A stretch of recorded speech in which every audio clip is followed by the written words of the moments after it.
Hey, good morning, and welcome to episode 4 of Independent is Power. My name is Travis Bull Johnson, and what we're going to talk about this morning is a couple things. We're going to talk a little bit about veterans issues, my support for veterans issues, but we're also going to talk about being a libertarian. How do we justify the expense of those issues? Most libertarians I know we're all about smaller government. Well, conversely, if you're taking care of your veterans, it's going to require some increase in government. How do we balance that as libertarians? And we're also going to talk about my opponent, Michelle Fischbach's voting record as it comes to veterans issues. I'm going to start off with reading something off of Michelle's campaign page. It says, "Honoring our veterans. We must honor our commitment to the brave men and women of our United States military who make great sacrifices to protect our country, keep America safe. While serving, we must make sure they have the tools they need to complete their mission. After serving, our veterans deserve to be welcomed home with honor by a Department of Veterans Affairs that puts them and their families first. I will fight for our veterans to ensure that they have access to world-class health care and workforce development programs." I want y'all to highlight this last half where it talks about they need to be welcomed home with honor by a VA that puts them and their families first. Uh, these are great words, and if you look at people running for Congress across the nation, almost every one of them is going to have something to this effect on their campaign page. Why? Everybody feels good about taking care of veterans. It's a hot button issue.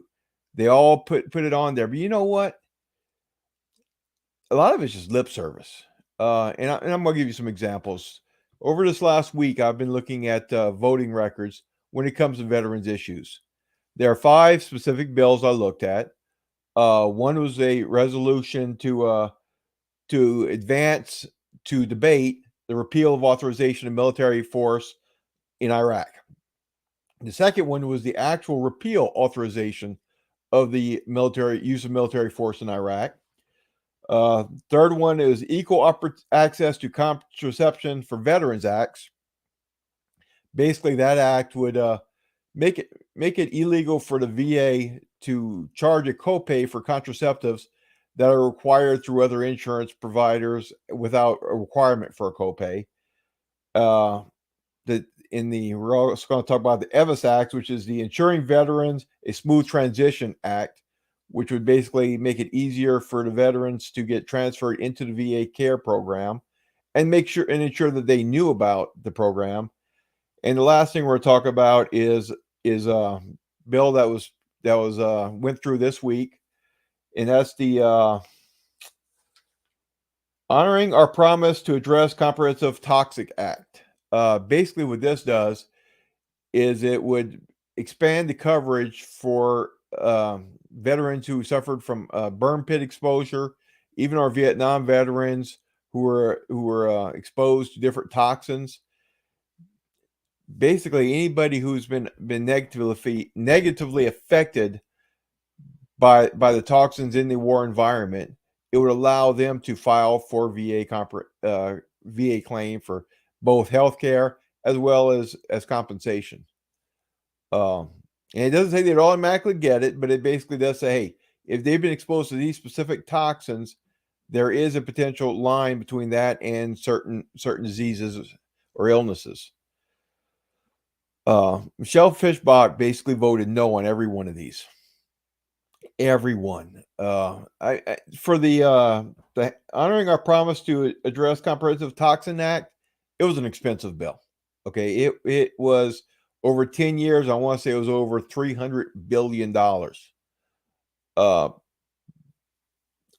yes, there was a cost problem with that without having offsetted expenditures elsewhere to cover it.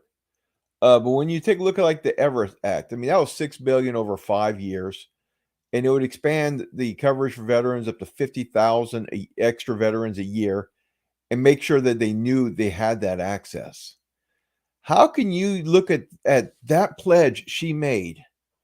Look how she voted, and say she's taking care of veterans, that she's welcoming veterans and taking care, making them and their families a priority through the VA.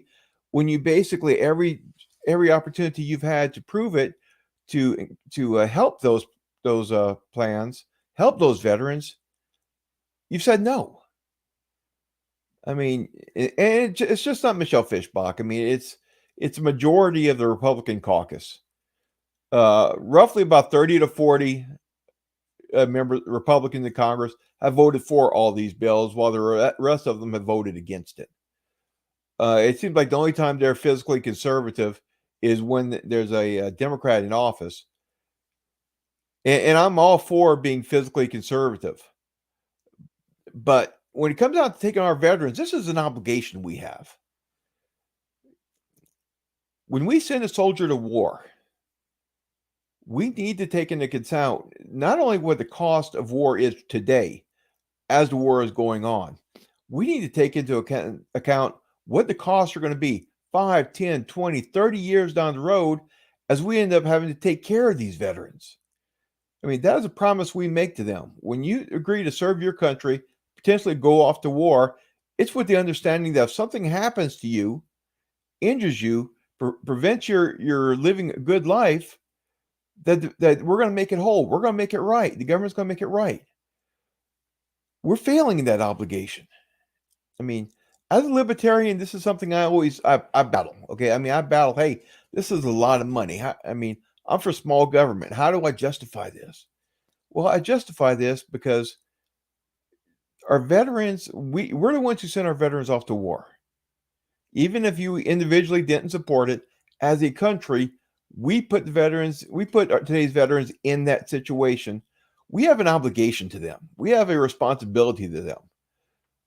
Because we don't want to spend money later, that does not depreciate that responsibility to them at all. Would I prefer this being done through programs through private companies rather than the VA? By all means. But I'm not going to say we can't give you any care at all because I demand it's being done through private care rather than the bloated VA system. I mean, we have Vietnam era veterans who are still suffering from the toxicity of the foliages used in the Vietnam War. These guys are already 60, 70, 80 years old. And we still don't have a process in there to ensure that they're getting taken care of for injuries or illnesses that was contributed by these defoliants. I mean, it boggles my mind. I mean, it really does. I'm sick. I'm disgusted of it. I mean, my whole thing is taking care of our veterans. I mean, that's one of my three primary planks, my three primary planks in my platform. And here's Michelle Fishbach, who has this campaign promise, we're going to take care of them. Well, guess what, Michelle? Your votes say that was a lie. I mean, or at least I don't know what your thinking is, but every time you've had the opportunity to prove you are for Americans' veterans, you failed. One thing I know about the 7th District, whether you're Republican, whether you're Democrat, whether you're Libertarian, whether you're even a Bernie fan, everybody believes in taking care of our veterans. Okay? So your votes don't represent the people in your district. Everybody I speak to will say, yes, we need to take care of our veterans. Yet every vote you have taken have been contrary to that. Where are your loyalties? Where are your priorities? I mean, it's frustrating. We got to address this. I mean, we have to take care of our veterans. And again, it's a something that I am constantly having to fight with my whole, hey, we need to limit government. We need to draw government down. I mean, when I saw the cost of this bill for the toxic waste, it hurt. I mean, 300 billion over 10 years is a lot of money. 200 billion of that was going towards compensation. But then I stopped and thought about what is our annual DoD budget every year. When you take into account how big our DoD budget is every year, and you tell me you can't find 20 billion or 30 billion a year to take care of the people you sent to war, I mean, how do you justify that? How do you justify saying $6 billion over 5 years is too expensive to ensure our veterans are enrolled into the VA healthcare system and that they know about it? How do you justify saying, no, we're going to make you pay co-payments for contraceptive when when it's not required for your insurance companies? How are we going to justify those barriers? How are you going to justify saying you are pro-veteran, you're trying to help America's veterans when you refuse to move forward in a 20 to repeal a 20-year-old authorization for use of military force in Iraq? This is after we pulled all of our combat troops out. Why did that authorization still need to be there? We don't even have combat troops there anymore. Yet she voted against the repeal of that authorization.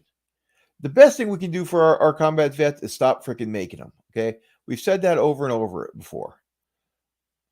We need to keep into account when we go to war, we're going to have these expenses for 20, 30, 40 years. It's not a one-time expense. Maybe if our politicians thought about that, they'd be a little bit more careful about pulling that trigger. And the Republicans are one of the worst. I mean, the Republicans are much more hawkish than the Democrats are. You would think they would be leading the charge to take care of our veterans, but they haven't been. I mean, I keep on saying it over and over again. Democrats or Republicans, they're opposite sides of the same coin. They're left wing, right wing, and the same bird. We have to break that cycle. We have to go in there and say this: enough is enough. It's not about Republicans and Democrats. It's about the right thing, regardless of what the topic is.